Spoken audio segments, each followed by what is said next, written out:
Recuerdo perfectamente el instante en que todo cambió. Aún no había cruzado la puerta de mi casa cuando escuché los gritos. No era algo común, no en un lugar donde el silencio siempre había sido ley. Entré, y lo que vi me detuvo. Una joven temblando, con la mirada baja, soportando palabras que ningún ser humano debería escuchar, acusada injustamente, humillada, reducida a nada, y frente a ella, una mano levantándose. En ese segundo, entendí algo que había ignorado toda mi vida. El silencio también es una forma de culpa. No te atrevas, fue lo único que dije. Pero esas palabras no solo la detuvieron a ella, me cambiaron a mí, porque en ese instante dejé de ser el hombre que miraba hacia otro lado, y me convertí en alguien que por fin decidió actuar. Y lo que ocurrió después transformó mi vida para siempre. Pero antes de continuar, te pido que te suscribas al canal y que dejes en los comentarios desde dónde estás viendo. Escuché los gritos antes de bajarme del caballo.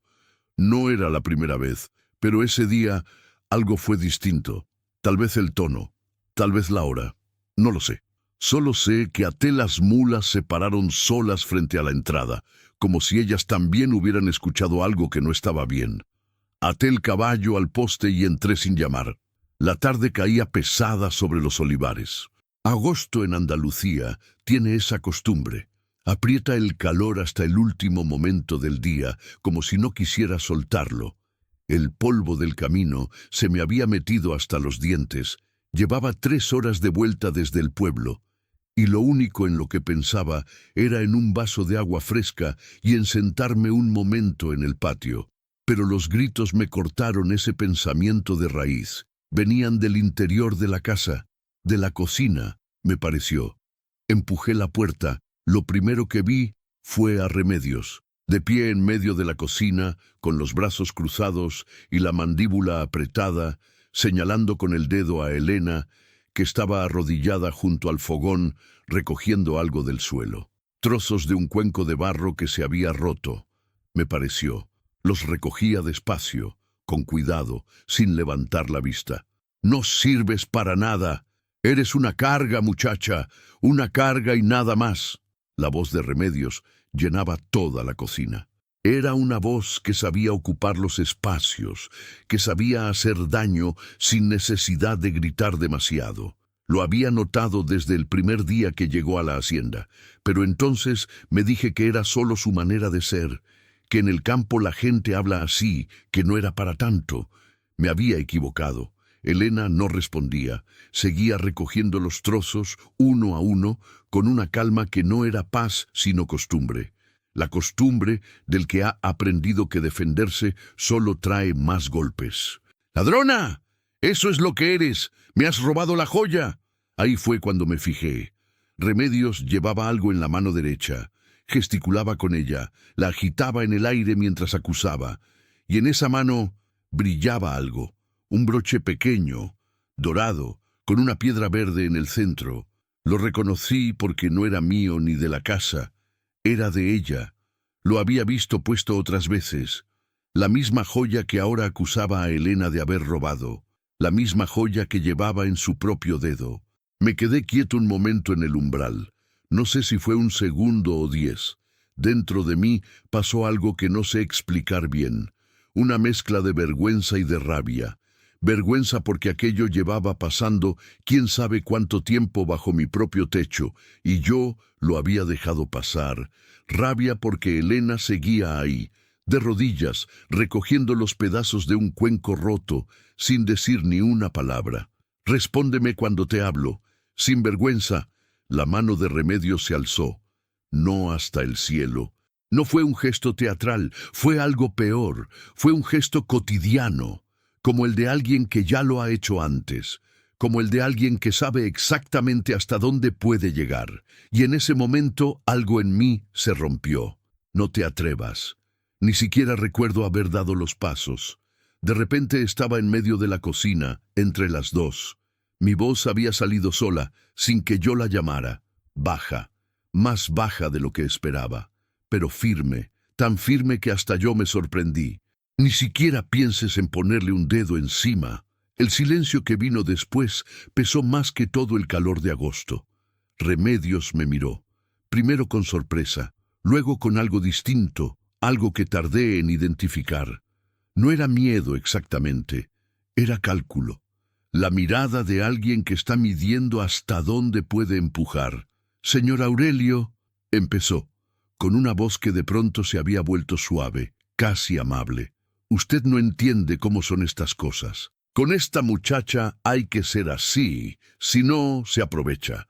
En este mundo hay dos tipos de personas, las que dominan y las que son aplastadas.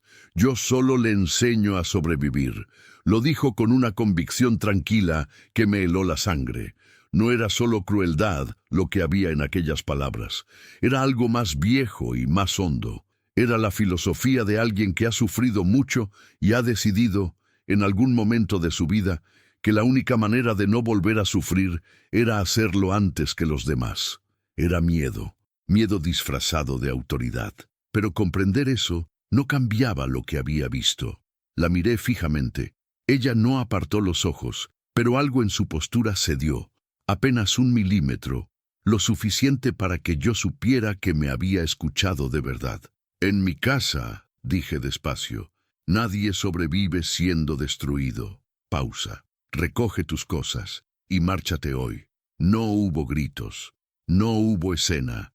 Eso fue lo más extraño de todo. Remedios me miró unos segundos más, con esa misma expresión calculadora, y luego asintió una sola vez, muy despacio, como si ya lo hubiera estado esperando, como si en el fondo supiera que tarde o temprano esto iba a llegar. Antes de salir de la cocina, se giró. «Ya verá, señor Aurelio, ya verá usted cómo termina esto». No lo dijo como una amenaza de película, lo dijo en voz baja, casi para sí misma, y eso fue peor. Luego se fue hacia su cuarto, y yo me quedé solo en la cocina con Elena. Ella seguía de rodillas junto al fogón. No había levantado la vista en todo ese tiempo. Tenía los trozos del cuenco en las manos y los apretaba con tanta fuerza que me preguntó si no se iba a cortar. Tenía el pelo recogido, algunos mechones sueltos pegados a la frente por el calor.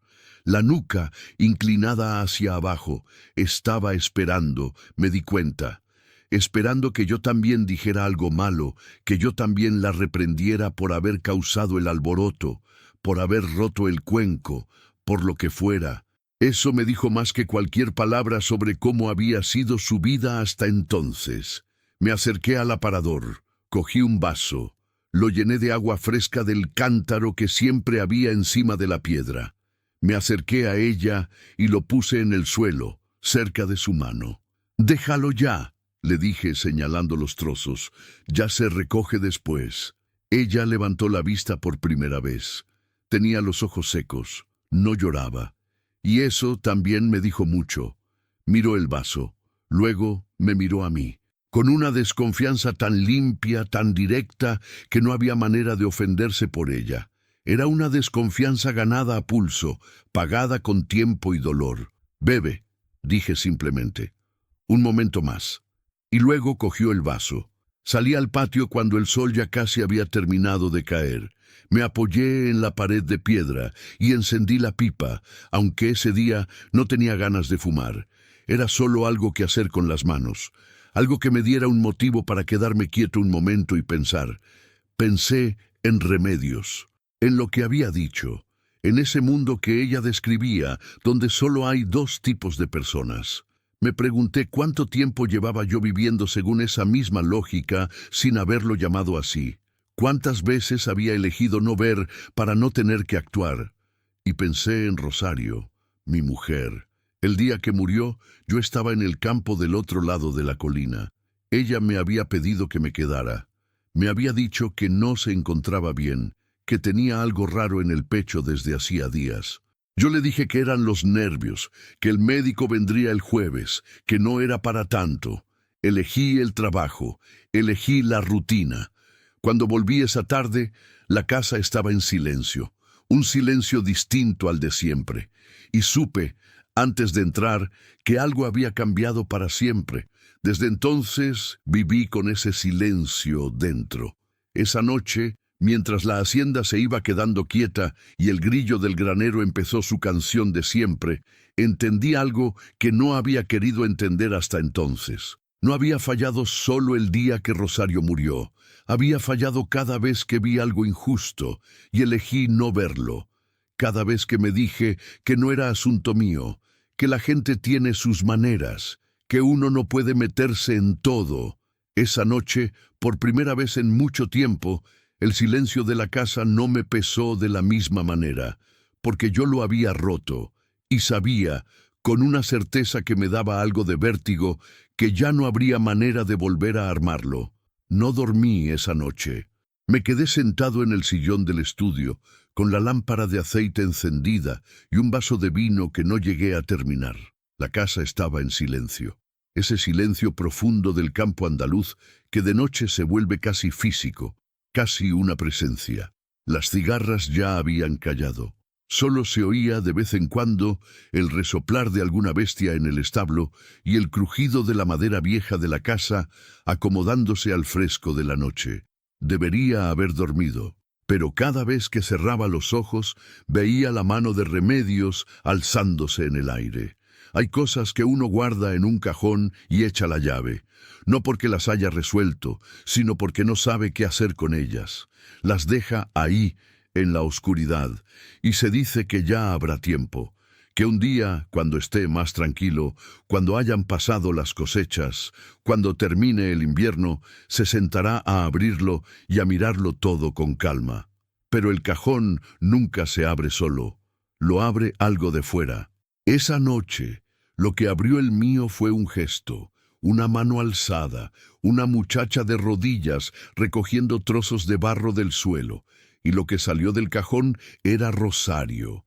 Mi mujer llevaba 3 años enferma antes de que yo quisiera admitirlo, no de una enfermedad con nombre, de esa otra la que no aparece en los libros de medicina, la que no tiene fiebre ni tos ni manchas en la piel. Era un cansancio que venía de adentro, un apagarse lento, como una vela que va perdiendo la llama sin que nadie la apague de un soplido. Ella seguía levantándose cada mañana, seguía atendiendo la casa, seguía sonriendo cuando había que sonreír. Pero yo, si hubiera querido ver, habría visto. No quise, porque ver habría significado actuar, y actuar habría significado dejar de hacer otras cosas. La hacienda, los tratos, los viajes al pueblo, los acuerdos con los jornaleros. Todo eso que yo llamaba obligación y que en realidad era muchas veces simplemente la excusa de no quedarme quieto, porque cuando me quedaba quieto tenía que pensar, y pensar dolía. El día que ella murió, me lo había pedido, no con drama. Rosario nunca fue de dramas. Me lo dijo en voz baja esa mañana, mientras yo desayunaba y ella se apoyaba en el marco de la puerta de la cocina con esa manera suya de quedarse un momento, como si estuviera dudando si decir algo o no. «Aurelio, hoy no te vayas», la miré. Tenía mala cara, sí, pero siempre tenía mala cara últimamente, y yo siempre encontraba una razón para decirme que no era para tanto. «Tengo que ir a ver el lindero del Martínez, que anda liado con el tema del agua otra vez. Mañana estoy aquí todo el día». Ella asintió, sin decir más, y yo me fui. Cuando volví esa tarde, la encontré en la cama. Ya no se despertó.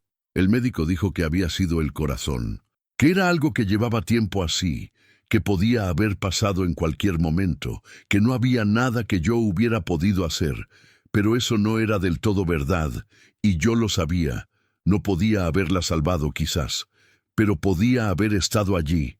Podía haberle cogido la mano, podía haberle dicho que la veía, que la escuchaba, que su cansancio no era invisible para mí. En cambio, elegí el lindero del Martínez. 3 años guardando eso en el cajón. Y esa noche, el cajón estaba abierto de par en par encima de mi mesa. Me levanté antes del amanecer. Salí al patio a respirar un poco. El cielo estaba todavía oscuro, con las últimas estrellas del verano colgadas sobre los olivares. Hacía fresco. ese fresco breve y engañoso de las madrugadas andaluzas que desaparece en cuanto sale el sol. Estaba allí, apoyado en la pared, cuando escuché ruido en la cocina. Me asomé por la ventana pequeña que daba al pasillo. Era Elena. Estaba encendiendo el fogón, despacio, con cuidado, soplando sobre las brasas sin hacer ruido. Tenía los movimientos de alguien acostumbrado a no despertar a nadie, a ocupar el menor espacio posible, a existir casi sin que se note. La observé un momento sin que ella me viera. Había algo en su manera de moverse que me resultaba conocido. No de ella en concreto, sino de algo más antiguo. Era la forma de moverse de alguien que ha aprendido que llamar la atención trae consecuencias. Que es mejor anticiparse, terminar antes de que te pidan, desaparecer antes de que te vean. Mi madre se movía así, recordé de pronto. De joven no lo había entendido. Pensaba que era su manera de ser, que era una mujer tranquila, discreta. Luego, con los años, entendí que no era tranquilidad. Era un hábito aprendido en silencio, a base de pequeños golpes que nadie veía. Esa mañana no le dije nada. Me senté a desayunar. Ella puso el pan y el aceite sobre la mesa y los dos guardamos silencio. Pero era un silencio distinto al de la noche anterior, menos tenso, más cansado. En un momento, cuando ella pasó cerca para recoger el vaso, me fijé en algo. En el antebrazo izquierdo, justo por debajo del codo, tenía una marca. No era reciente. Era una cicatriz vieja, ya blanca, del tamaño de una moneda de 2 cuartos. No pregunté. No era el momento. Pero la vi, y ella notó que yo la había visto. Por un segundo, sus ojos se clavaron en los míos con algo que no era vergüenza, sino algo más parecido a la espera. Como si estuviera calculando qué iba a decir yo ahora. No dije nada. Seguí con el pan. Y ella siguió con lo suyo. Fue por la tarde, mientras yo revisaba unos papeles en el estudio, cuando ella apareció en la puerta. «¿Señor Aurelio?» «Dime». Se quedó un momento callada. Tenía las manos juntas delante, ese gesto suyo de cuando estaba midiendo las palabras. «¿Remedios se ha ido ya?» «Sí». Otro silencio. «¿Se va a quedar usted con alguien más?» preguntó. «¿Para la casa?» La miré. Era una pregunta práctica en la superficie, pero no era solo eso, y los dos lo sabíamos. «Eso ya se verá», dije. «Por ahora no hay prisa». Ella asintió y se giró para irse. «Elena». Se detuvo sin darse la vuelta. «La marca que tienes en el brazo. ¿Fue ella?» Un silencio largo, el más largo de la mañana. Una vez intenté decirle que no. Respondió sin girarse. Que aquella joya era mía, que me la había dejado mi madre. Le dije que no se la iba a dar. Pausa. No volví a decirle que no después de aquello. Se fue por el pasillo y yo me quedé con las manos apoyadas sobre los papeles, mirando sin ver nada. Esa tarde no hice nada de lo que tenía pendiente. Me quedé en el estudio con la ventana abierta y el olor a tierra caliente entrando desde los olivares, pensando en lo que ella había dicho. Una vez intenté decirle que no. No volví a hacerlo después de aquello. ¿Cuántas cosas caben en esas 2 frases? ¿Cuánto tiempo? ¿Cuántas mañanas levantándose sabiendo que el silencio era la única protección posible? ¿Cuántos momentos en que algo dentro de ella habrá querido gritar y habrá elegido callarse porque el grito costaba demasiado? Y entonces pensé en Rosario otra vez. No en su muerte, en algo anterior, en todas las veces que ella me había dicho algo importante con los ojos y yo había mirado hacia otro lado. En todas las veces que me había pedido, no con palabras, sino con esa manera suya de quedarse quieta esperando, que me quedara, que estuviera, que la viera, y yo había seguido mirando mis papeles, mis linderos, mis cosechas. El patrón no era nuevo, lo había practicado durante años sin saber que lo estaba haciendo. La diferencia era que con Rosario ya no había manera de enmendarlo. Esa puerta estaba cerrada para siempre, pero esta otra puerta seguía abierta. Salí a dar una vuelta por los olivares antes de que se terminara la luz.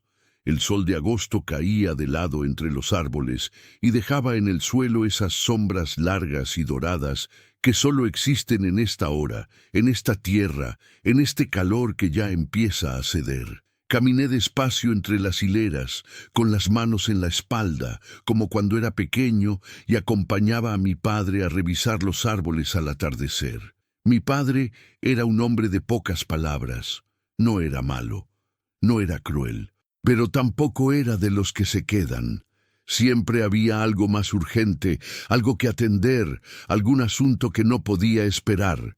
Y uno aprendía, sin que nadie te lo dijera, que los sentimientos podían esperar también, que lo importante era el trabajo, que llorar era de mujeres y de débiles, que un hombre se traga lo que siente y sigue adelante. Yo había aprendido esa lección muy bien, demasiado bien, y ahora estaba aquí, entre los olivos, con 52 años encima y una hacienda grande y vacía y el recuerdo de una mujer que había muerto sola porque yo elegí el lindero del Martínez. No fui mala persona de golpe, fui aprendiendo a hacerlo, despacio, en pequeños pasos que cada uno parecía razonable, cada vez que no intervine cuando debía haberlo hecho, cada vez que me dije que no era asunto mío, cada vez que elegí la comodidad de no ver sobre la incomodidad de actuar, una vez, y otra vez más, hasta que el patrón quedó tan arraigado que ya ni lo notaba, hasta ayer. Volví a la casa cuando el cielo ya se había puesto de ese morado oscuro que viene antes de la noche. Elena estaba en el patio, sentada en el banco de piedra junto al pozo, pelando ajos para la cena. Tenía la cabeza inclinada sobre el trabajo y no me oyó llegar. La luz de la última claridad del día le caía de lado en la cara. Me detuve un momento antes de que me viera. No había en ella ningún drama, ninguna pose de sufrimiento. Solo una muchacha joven pelando ajos en un banco de piedra, en silencio, con esa quietud de quien ha aprendido a encontrar algo parecido a la paz en las cosas pequeñas, porque las grandes siempre han traído dolor. Algo en esa imagen me apretó el pecho de una manera que hacía mucho tiempo no sentía. No era lástima, era reconocimiento. Esa noche, después de cenar, me quedé un rato más en el patio antes de acostarme. Pensé en Remedios y en lo que había dicho. Hay dos tipos de personas, las que dominan y las que son aplastadas. Pensé en cuánta gente vive convencida de eso, cuánta gente ha sufrido tanto que ha llegado a la conclusión de que el único antídoto contra el dolor es ser quien lo causa. Y pensé en mí mismo. Yo no había sido cruel como Remedios, pero había sido negligente. Y la negligencia, cuando hay alguien que depende de ti, cuando hay alguien que te está mirando esperando que hagas algo, también hace daño. Un daño más silencioso, menos visible, pero igual de real. No fui malo un día, fui aprendiendo a no ver, fui eligiendo poco a poco el camino de no actuar. Y ese camino me había llevado a una casa vacía y a un cajón lleno de cosas que no había querido mirar. Mañana pensé, tendría que hablar con Elena. No sabía todavía qué decirle. No sabía si había palabras para todo lo que había en medio. Pero sabía que el silencio ya no era una opción, porque el silencio también era una elección. Y yo ya había elegido el silencio demasiadas veces. Amaneció con niebla, cosa rara en agosto, pero a veces el campo hace eso. Se cubre de un blanco suave antes de que salga el sol, como si necesitara un momento para prepararse antes de que llegue el calor. Desde la ventana del estudio se veían los olivos difuminados entre la bruma, solo sus siluetas oscuras, quietas, como si estuvieran esperando algo. Me quedé un rato mirándolos con el café en la mano. Había dormido poco y mal.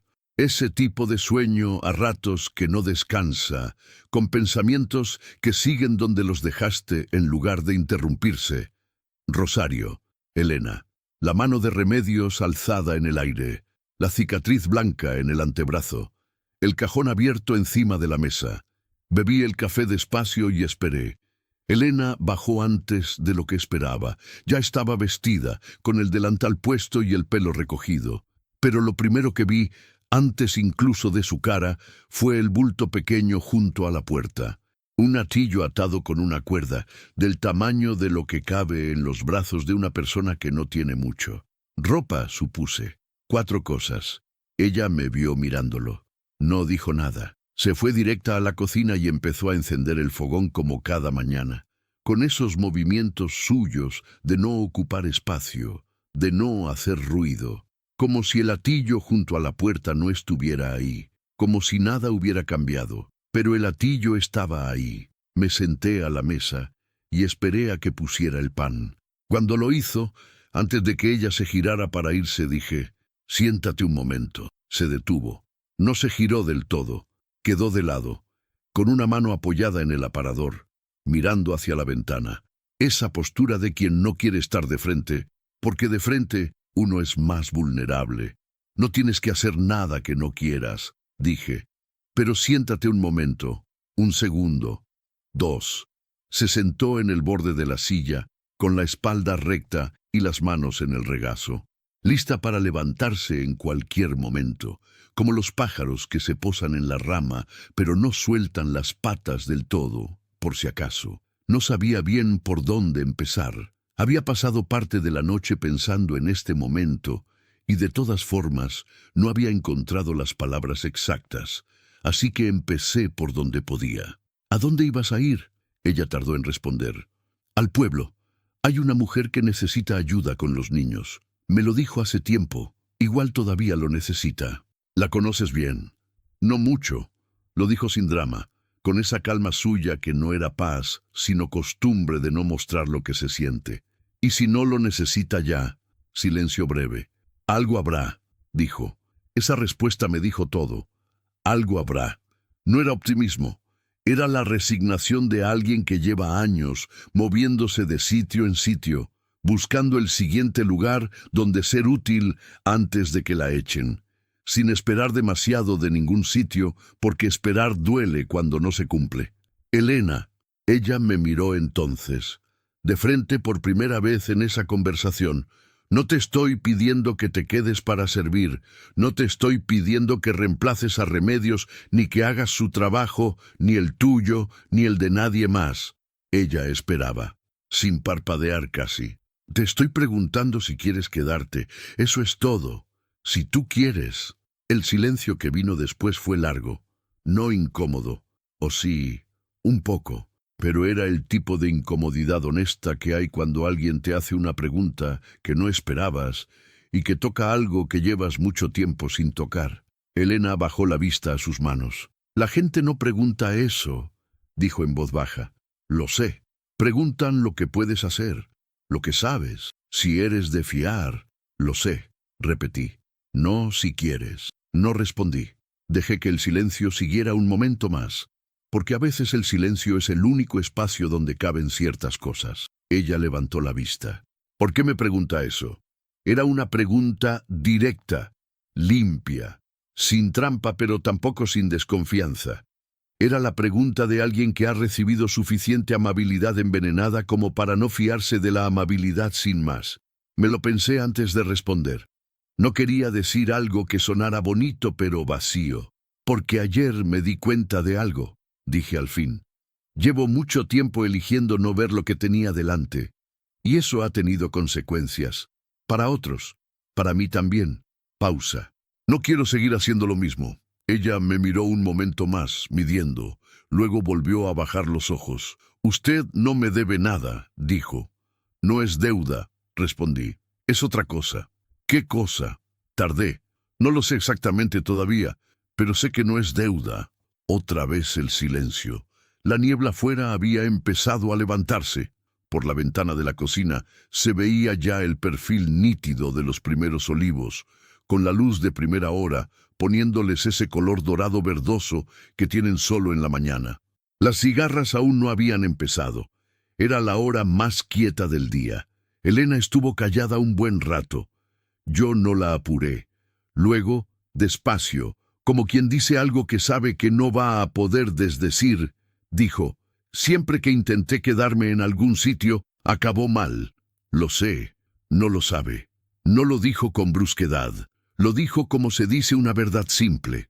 Usted no ha visto nada. Tienes razón. No he visto nada. La miré. Pero ayer vi algo. Ella no respondió. Vi a una persona que lleva tanto tiempo esperando que la traten mal, que ya no sabe qué hacer cuando no la tratan así. Un músculo en su mandíbula se tensó. Solo un momento. Luego volvió a estar quieta. Remedios decía que era mi culpa, dijo en voz muy baja, que yo lo provocaba, que si me pasaban cosas malas era porque algo en mí las atraía. Lo dijo sin énfasis, sin esperar reacción, como quien repite algo que ha oído tantas veces que ya casi no lo cuestiona. Y eso era lo más demoledor de todo. Eso es mentira, dije. Ella me miró. Lo sé que parece lo que tiene que decir, añadí, pero es mentira de todas formas. Nos quedamos en silencio otro momento. Afuera empezaron a oírse los primeros sonidos del día. El gallo en el corral, algún pájaro en los olivos, el rumor lejano de un carro por el camino de tierra. «Si me quedo», dijo Elena despacio como tanteando el suelo antes de dar el paso, «no voy a ser como era antes. No te pido que lo seas. Me refiero a que...» dudó. «No voy a callarme todo. Si algo no me parece bien, lo voy a decir». Algo en mi pecho se aflojó un poco, sin que yo lo esperara. «Bien», dije, «y si en algún momento quiero irme, me voy». «Bien». Me miró con una expresión que era mitad desconfianza y mitad otra cosa que todavía no sabía nombrar. «¿Así de fácil?» «No hay nada fácil en esto», respondí. «Pero sí, así». Ella se quedó mirando la mesa un momento más. Luego se levantó. Fue hasta la puerta de la cocina, donde estaba el hatillo junto al marco. Lo cogió, y en lugar de llevárselo, lo desató despacio, dobló la cuerda y lo dejó en el suelo sin atar. No dijo nada. Volvió a la cocina y siguió con el desayuno. Yo seguí con mi café. No hubo más palabras. No hicieron falta. Hay cosas que se dicen mejor sin ellas, y ese momento era una de esas cosas. El hatillo desatado en el suelo era más elocuente que cualquier discurso. Ella había elegido quedarse. No porque no tuviera a dónde ir, que tal vez era cierto. No porque yo se lo hubiera pedido, porque no lo había hecho, sino porque por primera vez en mucho tiempo alguien le había dejado la puerta abierta de verdad y le había preguntado qué quería ella. Y ella había elegido.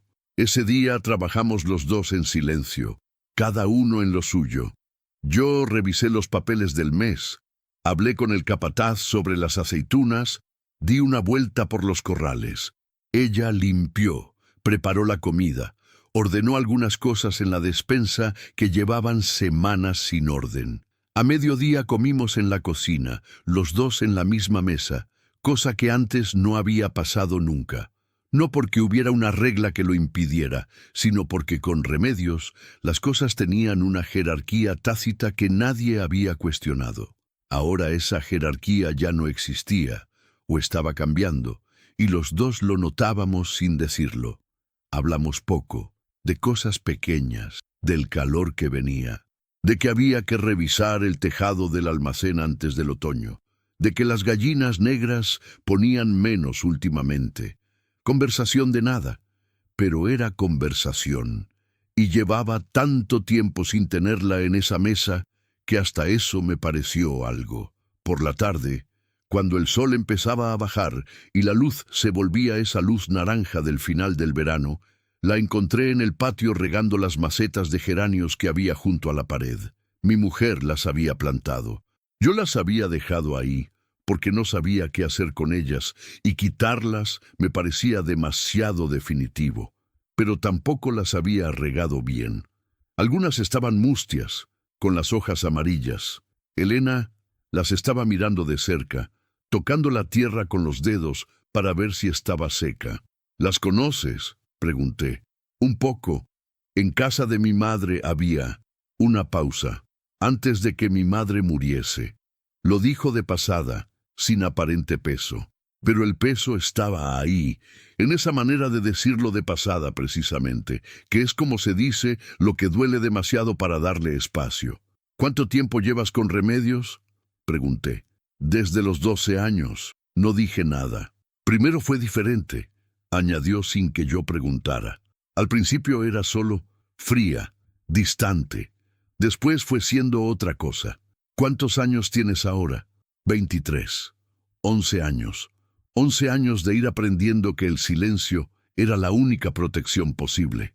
11 años de afinar ese instinto de hacerse pequeña, de anticiparse, de calcular cada palabra antes de decirla. Me pregunté qué habría sido Elena sin esos 11 años. ¿Quién habría llegado a ser? Pero esa era una pregunta sin respuesta, y no tenía sentido hacérsela. Lo que sí tenía sentido era esto. Ahora, este patio, estas macetas mustias, esta muchacha con los dedos en la tierra. Si quieres arreglarlas, arréglales, dije. La casa es tuya también mientras estés aquí. Ella me miró un momento, con esa expresión suya que todavía no sabía leer del todo.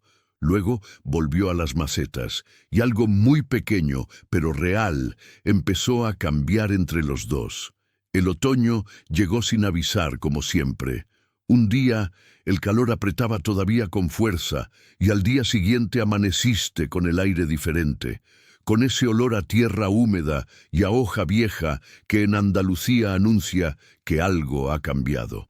Los olivos se oscurecieron un poco, las mañanas se acortaron, y la hacienda, que en verano tiene una dureza seca y polvorienta, se volvió de otro color, más suave, más ocre. Yo lo noté también dentro de la casa. No supe cuándo empezó exactamente. Esas cosas no tienen un momento preciso. No hay un día en que uno se levanta y dice, hoy empieza algo. Simplemente un día miras atrás y te das cuenta de que algo lleva tiempo siendo distinto y no sabes señalar el punto exacto donde cambió. Fue en las cosas pequeñas, como casi todo lo que importa. Elena había arreglado los geranios del patio, los había podado, les había cambiado la tierra, los había regado cada mañana con una constancia tranquila. A finales de septiembre habían vuelto a florecer, con esa flor roja oscura que tienen los geranios viejos cuando están bien cuidados. Me los encontré un día y me detuve delante de ellos más tiempo del que debería. Rosario los había plantado hacía 12 años. Yo los había dejado morir despacio durante 3. Elena los había devuelto sin hacer ruido, sin decirme nada, sin esperar que yo lo notara. Pero lo noté. Empezamos a hablar más, no de golpe, tampoco de cosas grandes, sino de esa manera en que la conversación va encontrando espacio poco a poco, como el agua que va buscando el camino entre las piedras. Me contó que de pequeña su madre le enseñó a leer, que su madre había sido maestra en un pueblo de la sierra antes de casarse y que guardaba libros como si fueran objetos sagrados. Que cuando murió, Remedios vendió los libros el primer mes. ¿Todos?, pregunté. Todos, menos uno. Una pausa. Lo escondí debajo del colchón. Lo sigo teniendo. Me lo dijo con una seriedad tranquila que me pareció más elocuente que cualquier drama. ¿Cuál era? Una colección de cuentos, muy vieja. Las páginas ya se deshacen por las esquinas. ¿Lo has leído muchas veces? Muchas. Nos quedamos en silencio un momento. Hay una biblioteca en el estudio, dije. No es gran cosa, pero hay libros. Puedes coger los que quieras. Ella me miró. ¿De verdad? De verdad. La expresión que puso entonces no era de alegría exactamente. Era de algo más profundo y más extraño. Era la cara de alguien a quien acaban de devolverle algo que llevaba mucho tiempo sin tener y que ya casi había dejado de esperar. Esa noche, después de cenar, se sentó en el sillón del estudio con un libro en las manos. Yo seguí con mis papeles al otro lado de la mesa. Ninguno dijo nada. Solo el crujido de las páginas de vez en cuando y el ruido del viento fuera. Fue una de las noches más tranquilas que recuerdo de ese año. Octubre trajo la aceituna. Los jornaleros llegaron al amanecer del primer lunes, como siempre, con sus sombreros y sus varas y ese ruido de voces y pisadas que llenaba el camino. Yo los recibí en el patio de siempre, les di las instrucciones de siempre, y todo empezó a rodar como cada año. Elena salió a media mañana con el agua y el pan para el descanso. Yo estaba revisando una hilera con el capataz cuando la vi cruzar el olivar con la cesta. Los jornaleros la miraron. No todos de la misma manera, algunos con curiosidad normal, otros con ese tipo de mirada que tiene más intención que curiosidad. Uno de ellos, un hombre mayor, al que conocía desde hace años, el Toribio, se me acercó cuando Elena ya se había ido. ¿La muchacha nueva, don Aurelio? Sí, dije sin darle más. ¿De dónde es? De por aquí. Él asintió despacio con esa manera que tienen los hombres del campo de decir mucho sin decir nada. Buena moza, dijo, y se fue a seguir con su trabajo. No fue nada, una frase de nada, pero me quedé pensando en ella más de lo que debería haberlo hecho. El pueblo empezó a hablar en noviembre. No fue algo que me llegara directamente. Fue de esa manera en que llegan las cosas en los pueblos pequeños, por rodeos, a través de medias palabras y miradas que duran un segundo de más. El tendero que pregunta cómo va la hacienda y luego añade, como de pasada, que le han dicho que tengo a alguien nuevo viviendo allí. La mujer del alcalde que me para en la calle y dice que cualquier cosa que necesite, que ella conoce a una viuda muy formal que podría llevar la casa. Nadie dijo nada directamente, pero todo el mundo decía. Una tarde, a la vuelta del pueblo, lo estaba pensando en el camino cuando me encontré con el párroco, el padre Nemesio, que venía andando en dirección contraria con su hábito oscuro y su bastón. Paramos a saludarnos. Como siempre. Aurelio, ¿cómo va todo por la hacienda? Bien, padre. La aceituna ha dado bien este año. Me alegro, me alegro. Una pausa calculada. He oído que tienes a una chica joven en la casa. Tengo a alguien que me ayuda, sí. El padre Nemesio asintió, mirando el camino. En un hombre solo, estas cosas generan comentarios, dijo, con esa amabilidad suya que era también una advertencia. No digo yo que haya nada malo, pero la gente habla. La gente siempre habla, padre. Él me miró entonces. Sí, pero a veces lo que hablan afecta a otros además de a uno mismo. Se despidió y siguió su camino. Yo me quedé quieto un momento en el camino de tierra, con el viento moviendo los olivos a los lados, pensando en lo que acababa de decir. Afecta a otros además de a uno mismo. Esa noche no dije nada, pero algo se me quedó dentro dando vueltas durante los días siguientes.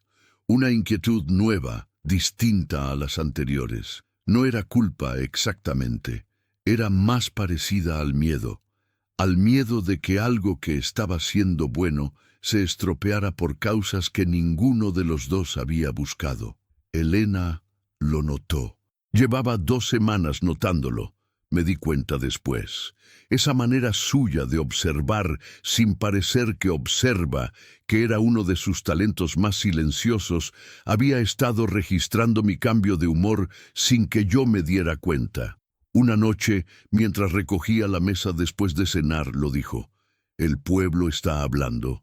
La miré. «¿Cómo lo sabes? Usted lleva días diferente». Lo dijo sin acusación. Más quieto, más lejos. Solté el vaso que tenía en la mano encima de la mesa. «Algo hay», admití.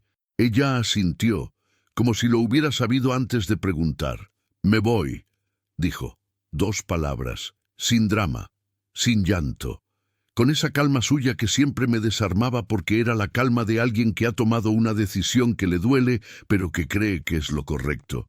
«No, Aurelio». Era la primera vez que decía mi nombre sin el don delante. Lo dijo sin darse cuenta, creo. O tal vez sí se dio cuenta. «Si me voy, usted queda bien. La gente olvida. Usted tiene una hacienda, un nombre. Esas cosas se pueden perder. No me importa lo que digan. A mí sí me importa». Me miró. «Me importa lo que le pase a usted. Ahí fue cuando entendí lo que estaba haciendo. No se iba porque quisiera. Se iba para protegerme. Era su manera de cuidar, la única que había aprendido, desaparecer antes de ser un problema para los demás. Algo se me revolvió por dentro con una fuerza que no esperaba. «Siéntate», dije. Dudó. «Por favor». Se sentó. Estuve un momento sin saber cómo empezar. Luego decidí que la única manera era desde el principio. «Mi mujer murió hace 3 años», dije. «Se llamaba Rosario». Elena me miró pero no dijo nada. Estuvo enferma un tiempo. No de una enfermedad con nombre. Estaba cansada, apagándose. Me lo decía a su manera, no con palabras, sino con esa forma que tenía de pedirme que me quedara, que estuviera, que la viera. Pausa. El día que murió me había pedido que no saliera, que me quedara con ella. Le dije que tenía cosas que atender, que ya estaría bien. El silencio de la cocina era total. Cuando volví esa tarde ya no estaba. Elena tenía los ojos fijos en mí, no con lástima, con algo más cercano a la comprensión, a ese reconocimiento de quien también sabe lo que es cargar con algo que no se puede deshacer. Desde entonces viví con eso, seguí, con la certeza de que había fallado, no una vez, sino cada vez que elegí no ver, no quedarme, no actuar. La miré. Y cuando vi lo que Remedios te hacía y me di cuenta de que lo había estado dejando pasar, entendí que seguía haciendo lo mismo, que nada había cambiado. Pausa larga. Tú eres la primera persona en 3 años con quien he hablado de verdad. La primera vez que esta casa no me pesa de la misma manera. Me detuve. Y ahora me dices que te vas para protegerme. Sacudí la cabeza despacio. Ya perdí a alguien una vez eligiendo el camino fácil. No voy a repetirlo. Elena estuvo en silencio mucho tiempo. La lámpara parpadeó un momento con el aire que colaba por debajo de la puerta. Afuera llovía ya, esa lluvia fina de noviembre que en Andalucía cae sin ruido pero empapa todo. Luego, despacio, ella extendió la mano sobre la mesa, no hacia mí exactamente, solo la puso ahí, abierta, encima de la madera. Yo puse la mía encima. No fue un gesto de amor de película, fue algo más sencillo y más hondo que eso. Fue el gesto de 2 personas que han estado solas mucho tiempo y que de repente, sin haberlo planeado, sin saber exactamente a dónde lleva eso, eligen no estarlo más. Nos quedamos así un momento. La lluvia afuera, la lámpara dentro, las manos sobre la mesa. Esa noche, cuando ya nos íbamos a retirar cada uno a su cuarto, ella pasó por delante de mí en el pasillo y se detuvo. Se giró y sin decir nada se acercó y apoyó la frente en mi hombro. Solo un momento, 5 segundos, tal vez, quizás menos. Luego se separó y siguió hacia su cuarto sin decir nada. Yo me quedé quieto en el pasillo oscuro, con esa sensación en el pecho que no sabía muy bien cómo llamar. No era alegría exactamente. Era algo más antiguo y más necesario que la alegría. Era la sensación de que algo roto llevaba un tiempo juntándose, muy despacio, pieza a pieza, sin que yo lo hubiera pedido ni lo hubiera planeado. Esa noche dormí de verdad por primera vez en mucho tiempo. Los meses siguientes fueron de esa clase que uno no sabe valorar mientras los vive, tranquilos por fuera, hondos por dentro. Aprendimos el uno del otro de esa manera en que se aprende cuando no hay prisa y no hay pretensión. Ella me enseñó a mirar los geranios antes de regarlos, que la tierra te dice ella sola si necesita agua. Yo le enseñé a leer los papeles del campo, los contratos de los jornaleros, los registros de la aceituna, porque me dijo que quería entender cómo funcionaban esas cosas, y yo no encontré ninguna razón para no enseñárselo. Hubo momentos difíciles, noches en que ella se despertaba con ese temblor suyo que no tenía causa visible, ese miedo antiguo que el cuerpo guarda aunque la cabeza ya sepa que está a salvo. Yo aprendí a no hacer preguntas en esos momentos, solo a estar. Y hubo una noche en que me lo dijo. Siempre creo que algo malo va a pasar, como si no me mereciera esto. Estábamos en el patio, con el frío de enero encima y las estrellas muy limpias. La miré. Yo también lo creí durante mucho tiempo. Dije, que merecía estar solo, que era el precio. ¿Y ahora? Lo pensé de verdad antes de responder. Ahora creo que a veces las cosas buenas también llegan, sin que uno las merezca ni las deje de merecer. Simplemente llegan. Ella no respondió, pero se arrimó un poco más, y yo no me aparté. Fue en ese instante que la abracé, sin pensarlo, sin calcular si era el momento o si era demasiado pronto.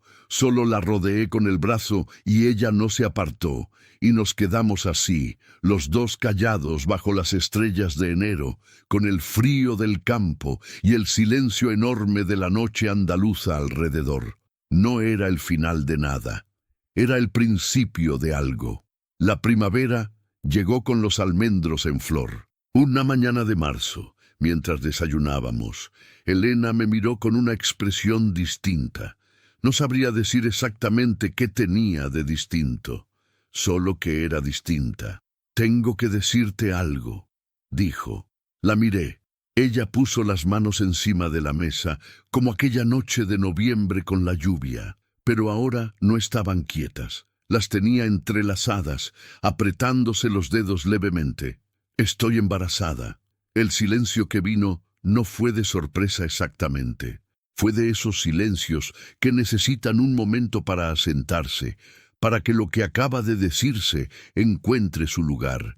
La miré. Ella me miraba a mí, con esa expresión suya que todavía guardaba algo de espera, de no saber qué iba a venir ahora. Me levanté despacio. Fui hasta donde ella estaba sentada. Me arrodillé a su lado, como había hecho yo con ella aquel primer día sin pensarlo, y le cogí las manos entre las mías. «Bien», dije. Ella soltó el aire que llevaba guardado, y entonces sí lloró. No de pena, de esa otra cosa que no siempre tiene nombre, pero que cuando llega lo ocupa todo. 2 semanas después, le pedí que se casara conmigo.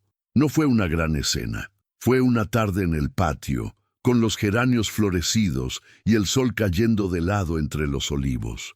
Le dije que quería que lo que estábamos construyendo tuviera un nombre, que no era por el qué dirán, era porque quería que ella supiera que yo elegía esto, que la elegía a ella, sin que hubiera ninguna duda. Ella me miró un momento. «¿Estás seguro?» «Sí, seguro, seguro». Me reí. Creo que fue la primera vez que me reí de verdad en mucho tiempo. «Seguro, seguro». Dijo que sí. El niño nació en diciembre. Lo llamamos Mateo.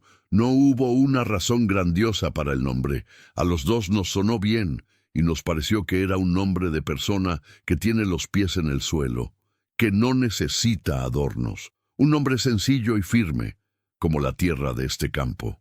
La primera vez que lo tuve en brazos, en esa habitación con el olor a romero que Elena había puesto en el umbral, porque su madre le había dicho que traía buena suerte, no pensé en nada grande ni solemne. Pensé en Rosario. La pensé con paz, por primera vez, sin el peso de la culpa aplastándolo todo, solo con esa tristeza limpia que tienen las cosas que no se pueden cambiar, pero que han ido encontrando, con el tiempo, su lugar. Y pensé que tal vez Mateo no era solo el principio de algo nuevo. Era también la prueba de que el pasado no tenía que repetirse, de que uno puede aprender, de que no siempre se llega tarde. El invierno después del nacimiento de Mateo fue el más tranquilo que recuerdo. No tranquilo de aburrido, tranquilo de lleno, de esa plenitud que uno no sabe nombrar mientras la vive porque está demasiado ocupado viviéndola. Las noches con el niño en brazos junto al fogón, el olor a leche y a madera quemada, Elena durmiendo con ese sueño profundo que le volvió después de que Mateo llegó, como si algo dentro de ella hubiera decidido por fin que era seguro descansar de verdad. Yo me levantaba a las madrugadas cuando el niño lloraba. Elena protestaba, decía que ya iba ella. Yo le decía que se quedara, que ya lo cogía yo. Nos discutíamos en voz baja en la oscuridad, los dos adormilados, hasta que uno de los dos cedía. Casi siempre cedía yo, pero me gustaba la discusión. Era la primera vez en mucho tiempo que discutía con alguien por algo que valía la pena. Remedios apareció una mañana de febrero. No llamó a la puerta. Se plantó en el camino de entrada a la hacienda y esperó, como si supiera que tarde o temprano alguien la vería desde dentro. Yo la vi desde la ventana del estudio. Estaba de pie junto al poste donde se ataban los caballos, con un abrigo oscuro y un hombre a su lado al que yo no conocía. El hombre era mayor que ella, con barba gris recortada y una manera de estar quieto que tenía algo de calculado. No miraba la casa con curiosidad, la miraba con otra cosa, con la mirada de quien ya sabe lo que hay dentro y está haciendo sus cuentas. Bajé al patio. «Remedios», dije desde la distancia. «Aurelio», respondió ella, sin el don. Hacía años que usaba el don cuando hablaba conmigo, y ahora lo había quitado sin que yo se lo dijera, con esa familiaridad repentina que en ella no era cercanía, sino otra cosa. «Ya te dije que no quería verte por aquí». «Ya lo sé». No se movió. Pero hay cosas que no esperan a que uno quiera o no quiera. El hombre a su lado sacó unos papeles doblados del bolsillo interior del abrigo. Los puso encima de la piedra del poste, despacio, sin prisa, y los dejó ahí. «Mi marido», dijo Remedios, señalándolo con la cabeza. «El señor Cirilo Fuentes, notario de Écija». Recogí los papeles después de que se fueran. Me llevé una hora larga leyéndolos en el estudio, con la puerta cerrada y el ruido de Mateo durmiendo en la habitación de al lado. Elena había preguntado qué eran. Le dije que unos documentos, que ya se los enseñaría después, que de momento se quedara con el niño. Era la primera vez que le decía media verdad desde que vivíamos juntos. Lo que había en esos papeles era una reclamación de propiedad. Según los documentos, la hacienda no era mía. O más exactamente, según lo que alegaban, había una escritura anterior que establecía que una parte significativa de las tierras había sido cedida en garantía hace 15 años a un acuerdo privado con el padre de Remedios, un hombre llamado Próspero Galván, difunto ya, cuyo heredero legal era ahora Cirilo Fuentes, en calidad de albacea testamentario de la familia. Lo leí 3 veces. Luego lo dejé sobre la mesa y me quedé mirándolo. Mi padre había cerrado ese trato. Yo tenía 16 años cuando murió y heredé la hacienda con sus deudas y sus acuerdos y todo lo demás. Pero no recordaba nada de un Próspero Galván. No recordaba ese nombre en ningún papel, en ninguna conversación, en ninguna de las cajas de documentos que había revisado cuando me hice cargo de todo. Pero los documentos que Remedios había traído tenían firmas, tenían sellos, tenían fechas y tenían la letra de mi padre. Fui al pueblo al día siguiente. Fui al escribano primero, un hombre menudo y meticuloso que llevaba 30 años registrando las transacciones de tierras de la comarca. Se llamaba don Hermenegildo y tenía esa manera de los hombres muy precisos de tomarse el tiempo que necesita antes de decir nada. Le puse los papeles encima de la mesa. Los examinó durante un tiempo largo. Los giró. Los miró a contraluz. Comprobó los sellos con una lupa pequeña que sacó del cajón. «¿De dónde han salido estos?», preguntó. Se lo expliqué. Él asintió despacio, sin quitarle los ojos a los papeles. «Las firmas tienen la forma correcta», dijo al fin. «El sello del notario de la época también». Una pausa. «Pero hay cosas que no me cuadran». «¿Cuáles?». «El tipo de papel, el grosor». Pasó el pulgar por el borde del folio. «En los años que dicen estos documentos, el papel que se usaba en esta comarca era diferente, más rugoso. Este tiene una textura que no es de entonces». «¿Eso es suficiente para impugnarlos?», levantó la vista. «Solo no. Necesitaría más, mucho más». Fui al notario de la capital del partido judicial 3 días después. Me recibió con la formalidad seca de los funcionarios que han visto demasiadas disputas de tierras para sorprenderse con ninguna. Revisó los documentos con una eficiencia que don Hermenegildo no tenía, más rápido, más técnico. Su veredicto fue más frío. Estos documentos están correctamente formalizados según los procedimientos de la época, dijo. Las firmas son verificables. El acuerdo, si es legítimo, tiene validez legal. Si es legítimo, eso es lo que habría que demostrar. Me miró por encima de los anteojos. ¿Tiene usted los libros de contabilidad de su padre? ¿Los registros de deudas de esos años? Algunos, no todos.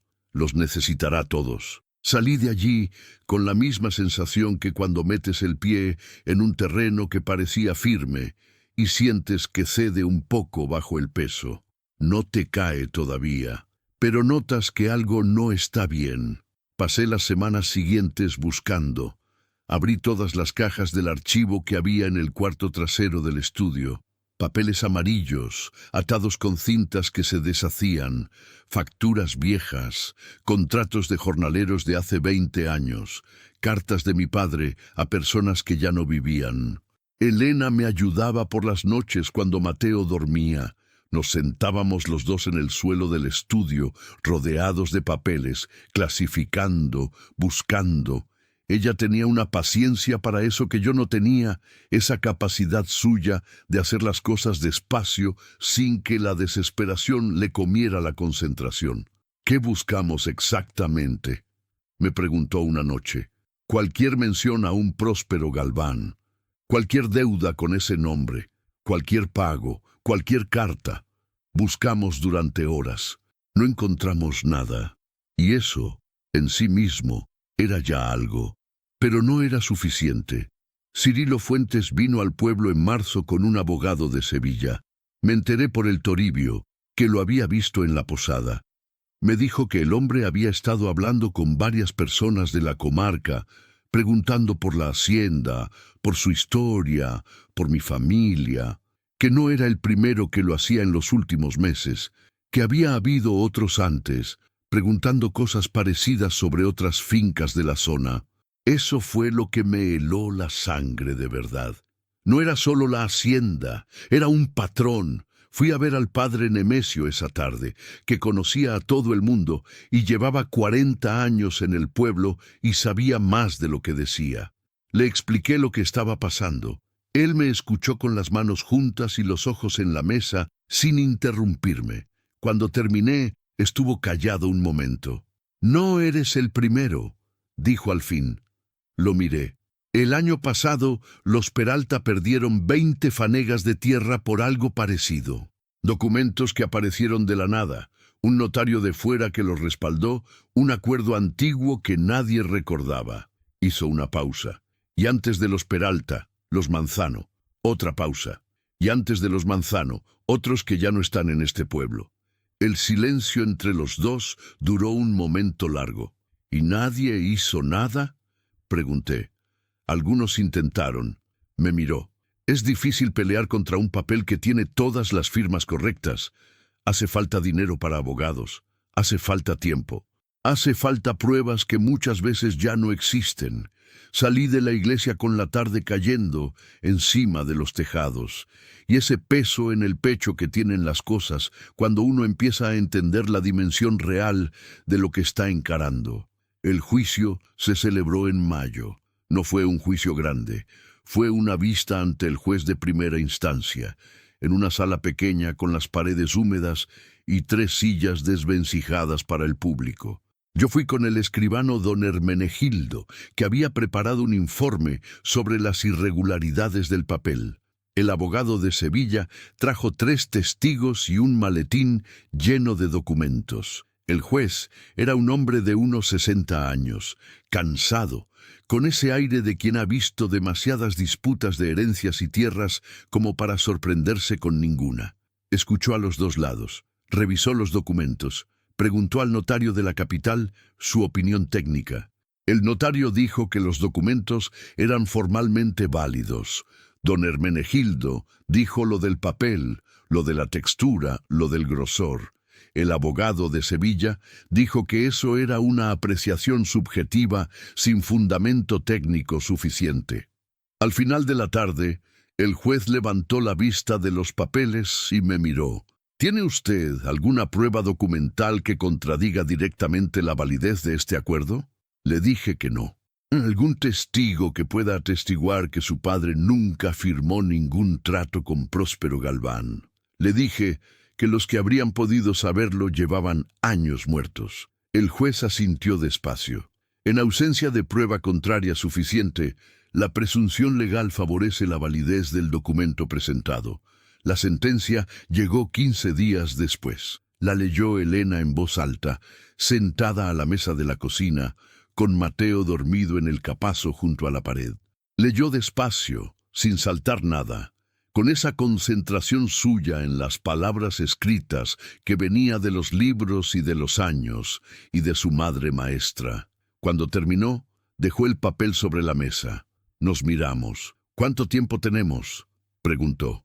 2 meses para hacer entrega formal de las tierras disputadas. Hice una pausa. Son 2/3 de la hacienda. Ella asintió. No lloró. No se deshizo. Eso era Elena.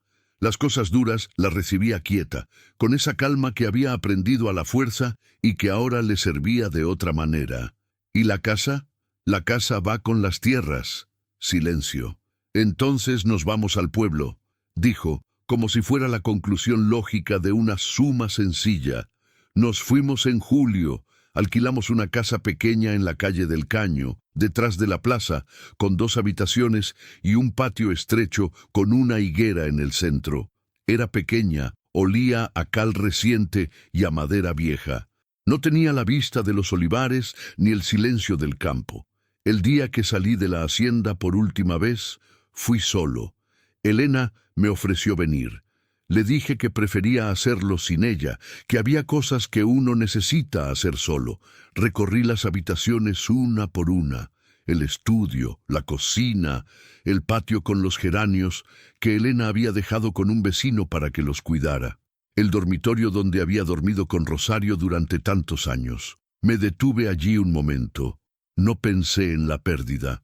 O sí, un poco, pero pensé más en todo lo que había pasado dentro de esas paredes en los últimos años, en los geranios recuperados, en las noches con los libros y la lámpara, en el hatillo desatado junto a la puerta, en el peso de una frente apoyada en mi hombro en el pasillo oscuro.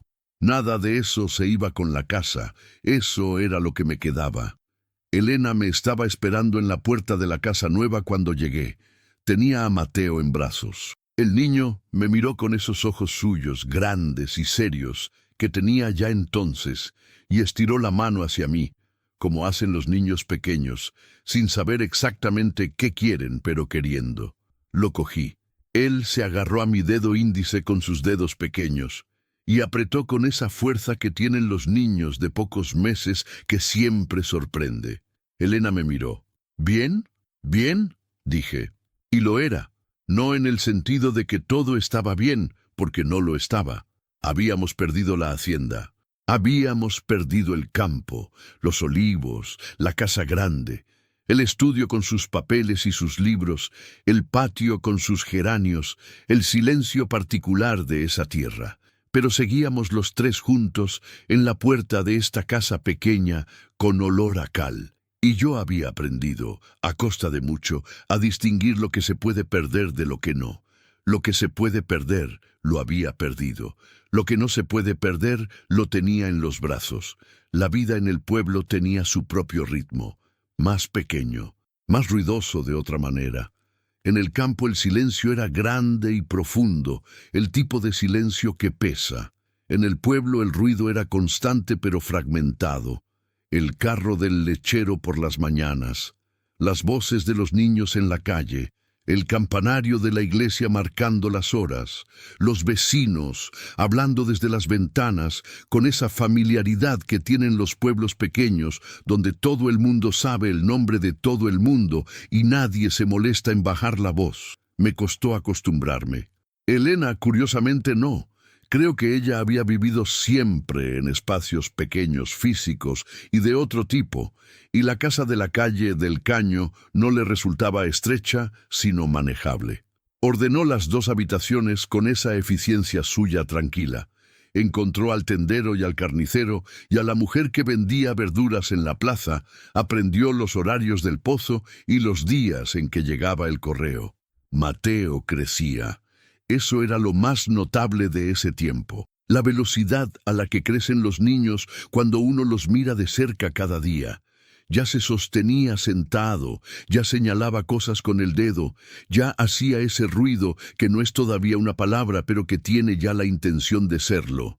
Yo trabajaba de perito para un par de propietarios de la comarca que necesitaban quien les revisara los papeles de sus tierras y sus tratos. No era lo mismo que tener la hacienda, pero era trabajo honrado y daba para vivir con dignidad. Sin embargo, había algo que no cerraba.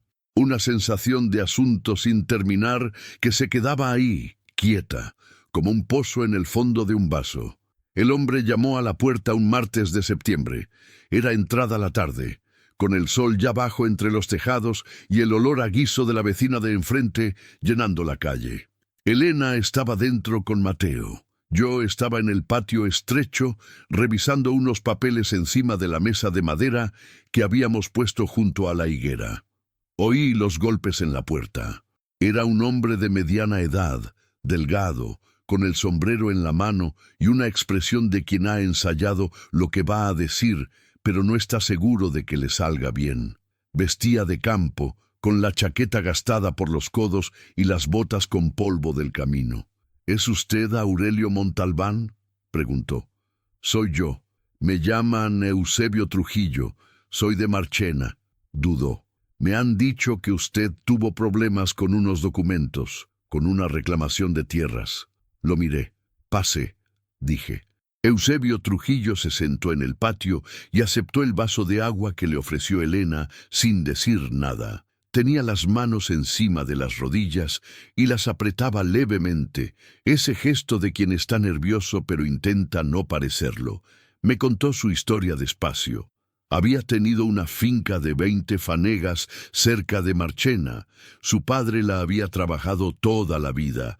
Él la había heredado y la había llevado durante 12 años. Luego, 3 años atrás, apareció un hombre con documentos. Una reclamación antigua, un acuerdo de su abuelo con un tal Próspero Galván. Me quedé quieto cuando dijo ese nombre.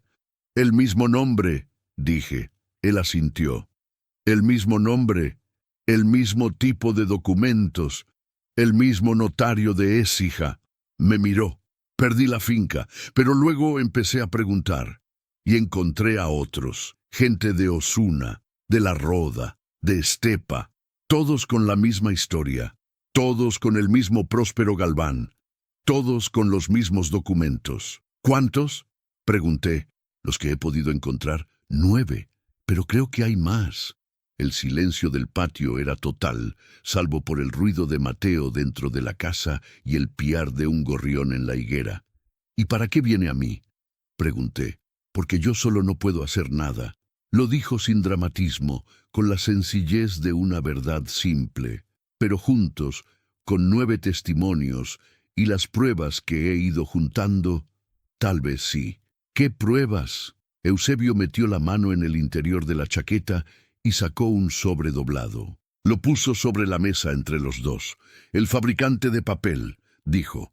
He encontrado al fabricante de papel que vendía a los notarios de esta comarca hace 25 años. Vive retirado en Córdoba.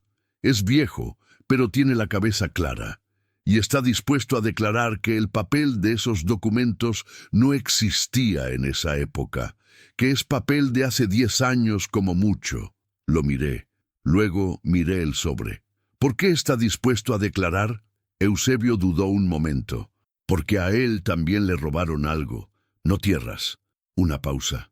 A su hijo. No pregunté más. Elena escuchó todo esa noche, después de que Eusebio se fuera a la posada. Se lo conté mientras cenábamos, con Mateo ya dormido y la lámpara encendida entre los dos. Ella escuchó sin interrumpir, con esa concentración suya en las palabras que era uno de los rasgos suyos que más había aprendido a valorar. Cuando terminé, estuvo un momento en silencio. —¿Vas a hacerlo? —preguntó. Estoy pensando. ¿En qué parte estás pensando? Lo consideré.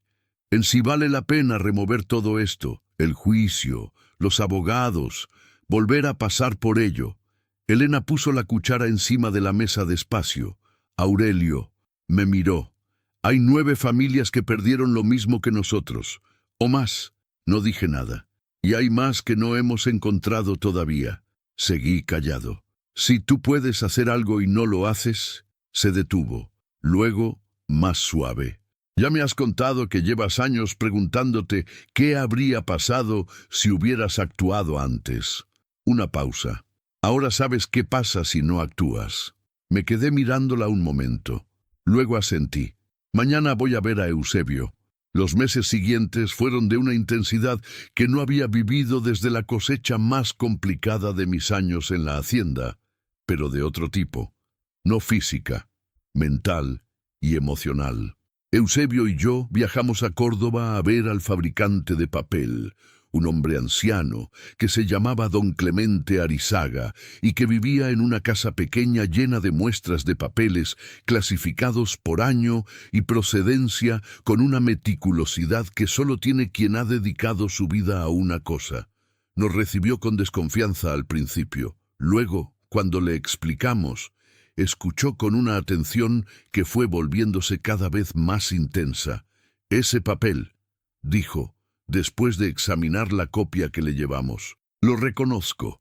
Lo empezamos a fabricar en el 94. Antes no existía esta composición». «¿Puede jurarlo ante un juez?», preguntó Eusebio. Don Clemente nos miró a los dos. «Llevo 3 años esperando que alguien me hiciera esa pregunta», dijo. «Buscamos a los otros afectados. Viajamos. Escribimos cartas.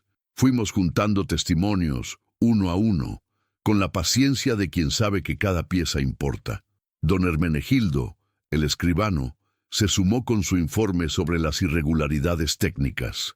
Un abogado de Sevilla, distinto al que había usado Fuentes, aceptó llevar el caso cuando vio la dimensión de lo que teníamos. Y en enero, un año después de la llegada de Eusebio a mi puerta, el caso llegó al tribunal. La sala era más grande que la de la primera vez. 3 jueces en lugar de 1, más público, más abogados. El tipo de sala que se llena cuando el asunto ha crecido lo suficiente para que no quepa en una habitación pequeña. Yo estaba sentado junto a nuestro abogado, el señor Andújar, que era un hombre alto y preciso, que hablaba poco fuera de los tribunales, pero dentro se transformaba en otra cosa. A mi lado estaba Eusebio. Detrás, en los bancos del público, algunas de las otras familias afectadas. Remedios y Cirilo Fuentes estaban al otro lado de la sala. Era la primera vez que los veía desde el día que se llevaron las tierras. Remedios vestía de oscuro, con esa compostura suya de siempre. Fuentes miraba al frente con expresión neutra. Tenían un equipo de 2 abogados y un aspecto de solidez que en otro momento me habría intimidado. El primer día fue de documentos. El señor Andújar presentó las 9 reclamaciones paralelas, el patrón de nombres y fechas, las similitudes entre los casos. Los abogados de Fuentes objetaron en cada punto. Los jueces escuchaban y tomaban notas. El segundo día fue de testigos. Don Clemente Arizaga declaró durante 2 horas. Era viejo, pero era preciso. Tenía sus muestras de papel clasificadas por año y las puso encima de la mesa del tribunal una a una, explicando la composición, la textura, la fecha de fabricación de cada tipo. Cuando llegó a la muestra correspondiente a los documentos de Fuentes, dijo con una calma absoluta que ese papel no había existido antes de 1894, que era imposible que formara parte de un documento firmado en 1879. Uno de los jueces le preguntó si estaba completamente seguro. Don Clemente lo miró. «Señoría, he fabricado papel durante 40 años. Conozco cada tipo que ha salido de mi taller como conozco la cara de mis hijos». Una pausa. «Estoy completamente seguro». El tercer día llegaron las otras familias. Declararon una a una. Los Peralta, los que habían venido de Osuna y de Estepa, cada uno con su historia, con su año, con su Próspero Galván. Era escuchar lo mismo con voces distintas, y el efecto acumulado era demoledor. Los abogados de Fuentes fueron perdiendo el aplomo gradualmente. Las objeciones se volvieron más mecánicas, menos convencidas. Pero al final del tercer día, cuando el presidente del tribunal anunció que se retomaba al día siguiente para los alegatos finales, el señor Andújar se me acercó con una expresión que no me gustó. «Hay un problema», dijo en voz baja. El problema era el registro original. En el archivo del juzgado, donde se había tramitado originalmente la herencia de mi padre, había un libro de registro donde debería constar, o no constar, cualquier acuerdo de garantía sobre las tierras. Si ese registro no mencionaba a Próspero Galván, era una prueba directa de falsificación. El señor Andújar había pedido ese registro hacía semanas. No había llegado. «¿Qué significa eso?», pregunté. «Puede significar que se ha traspapelado». Me miró. «O puede significar que alguien se ha asegurado de que no llegue». Esa noche no dormí. Elena lo sabía sin que yo le dijera nada. Me conocía ya lo suficiente para leer mi manera de estar quieto. Se sentó conmigo en el patio hasta tarde, los dos en silencio, con el frío de enero encima y el cielo despejado lleno de estrellas. «Si mañana no aparece ese registro», dije al fin, «puede que no sea suficiente». Ella no respondió de inmediato. «¿Y Elena?», dijo luego. La miré sin entender. «Me refiero a que yo puedo declarar», dijo. «Puedo contar lo que viví, lo que vi, lo que Remedios me dijo, cómo funcionaba, qué sabía yo de los planes de Fuentes». «Elena, tú no tienes por qué». «Lo sé», me interrumpió. «No tengo por qué». Me miró. «Pero quiero hacerlo». Al día siguiente, antes de que empezaran los alegatos, el señor Andújar solicitó al tribunal que se admitiera un testigo adicional. Los abogados de Fuentes protestaron. Los jueces deliberaron brevemente. Admitieron la declaración. Elena se levantó del banco del público y se acercó al estrado. Estaba tranquila, o parecía tranquila, que a veces es lo mismo. Tenía las manos juntas delante y la espalda recta, y esa manera suya de mirar de frente que había ido recuperando despacio, como los geranios que vuelven a florecer cuando alguien los cuida. El abogado de Fuentes la miró con una expresión que pretendía ser despectiva. «¿Quién es usted exactamente en relación a este caso?», preguntó. «Soy la hijastra de Remedios Galván», dijo Elena. «Viví bajo su tutela durante 11 años y soy la esposa de Aurelio Montalbán». Pausa. Vi cómo funcionaba. Escuché conversaciones que no se supone que debería haber escuchado. Sé cómo Remedios y Fuentes identificaban las propiedades, cómo preparaban los documentos, qué hacían cuando alguien empezaba a sospechar. La sala estaba en silencio absoluto. «¿Puede probarlo?», preguntó el abogado. Elena no bajó la vista. «No tengo papeles», dijo. «Tengo 11 años de memoria, y los dos sabemos que eso es suficiente». Habló durante 1 hora, no con dramatismo, sin lágrimas, sin gestos grandes, sin la teatralidad que a veces se espera de los momentos importantes, con esa calma suya que era más poderosa que cualquier drama precisamente porque era real.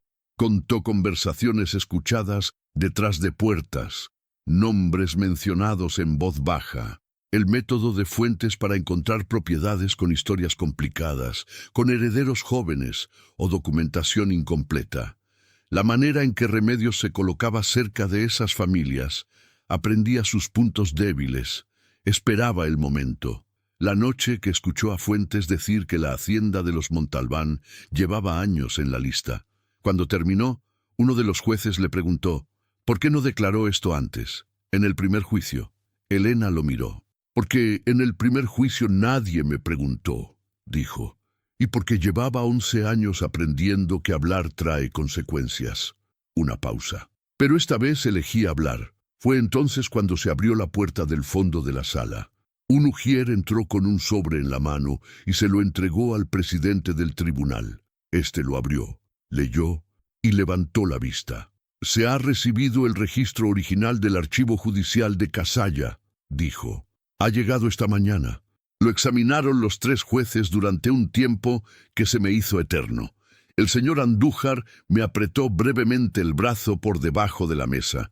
Luego, el presidente levantó la vista. En el registro original de herencias y acuerdos de garantía correspondiente a la Hacienda Montalbán no consta ningún acuerdo con persona alguna de apellido Galván en ningún año». Una pausa. El documento presentado como prueba por los demandantes es una falsificación. El silencio duró un segundo. Luego la sala se llenó de ruido.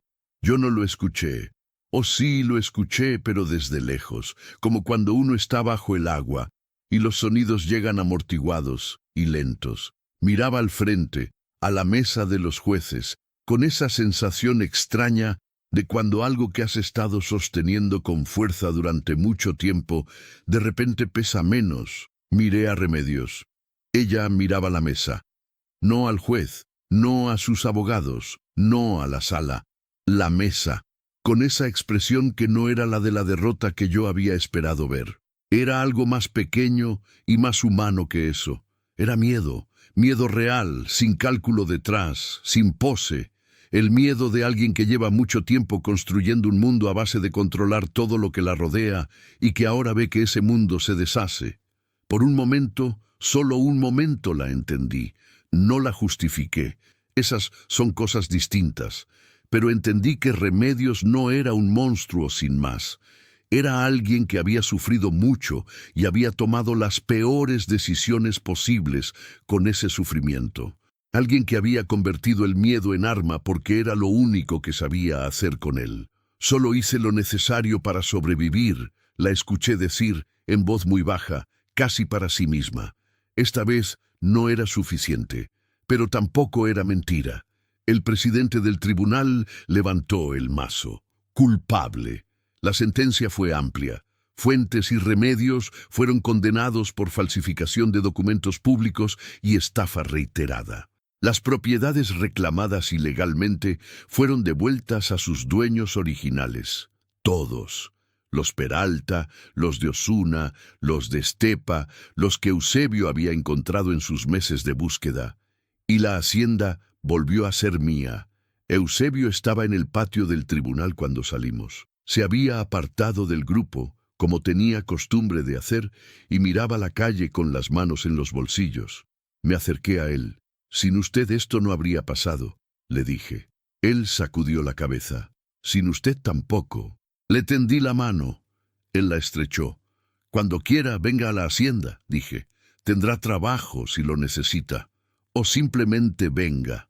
Él me miró un momento con esa expresión suya de hombre que no está acostumbrado a que le ofrezcan cosas sin trampa detrás. «Gracias», dijo al fin. Era un hombre de pocas palabras. Me pareció suficiente. Volvimos a la hacienda en octubre. El camino de tierra que subía desde el pueblo hasta la entrada lo había recorrido cientos de veces, pero ese día lo recorrí de otra manera, más despacio, mirando los olivos a los lados, el color de la tierra en esa hora de la tarde, el cielo limpio de nubes con ese azul profundo del otoño andaluz. Mateo iba delante de nosotros, en brazos de Elena, señalando los árboles con el dedo como hacía con todo lo que veía por primera vez. Para él todo era nuevo, los olivos, el camino, el aire del campo. No sabía que estábamos volviendo a casa porque no recordaba haberla tenido. Eso me pareció bien. Para él no sería una vuelta. Sería simplemente el lugar donde empezaba todo. La casa olía a cerrado y a tiempo parado.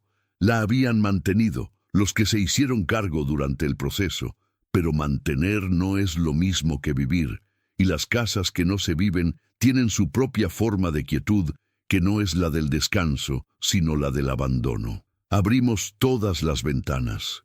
Elena fue de habitación en habitación, abriendo postigos, dejando entrar el aire y la luz de la tarde. Yo la seguí, sin decir nada, mirando cómo los cuartos iban recuperando un poco de color con la luz dentro. En el patio, los geranios habían sobrevivido. El vecino que se los habíamos dejado los había cuidado bien. Estaban un poco crecidos, con las ramas largas, necesitando una poda, pero vivos, con esa resistencia tranquila que tienen las plantas que han echado raíces de verdad. Elena se agachó junto a ellos. Los tocó despacio. Una flor, una hoja. «Siguen aquí», dijo. «Siguen aquí», repetí. Mateo estiró la mano hacia las flores desde los brazos de su madre. Ella le dejó tocar una, con cuidado. Él la soltó y se rió de ese modo suyo que era todavía más risa que palabra, ese sonido que tienen los niños pequeños, que es completamente honesto y completamente suficiente. Esa noche, después de cenar, salí solo al patio. Me apoyé en la pared de piedra, como tantas otras noches, y miré los olivos en la oscuridad. Había luna llena, y los árboles tenían esa claridad plateada que solo tienen de noche, en verano casi terminado, con el aire quieto y el campo en silencio.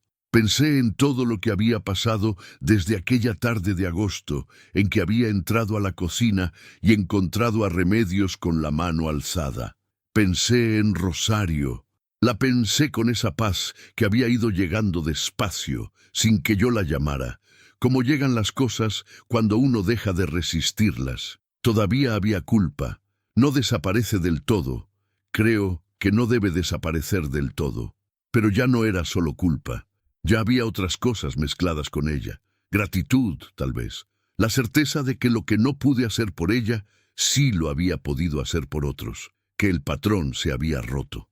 Pensé en Elena, en Mateo, en Eusebio, en don Clemente con sus muestras de papel clasificadas por año, en don Hermenegildo con su lupa pequeña y su informe meticuloso. Pensé en que hay momentos en la vida que parecen simples desde fuera y que por dentro son el tipo de momento que lo cambia todo. Una tarde de verano, una cocina, una mano que se alza, 2 palabras que salen solas. No te atrevas. Esas 2 palabras habían sido el primer eslabón de una cadena larga.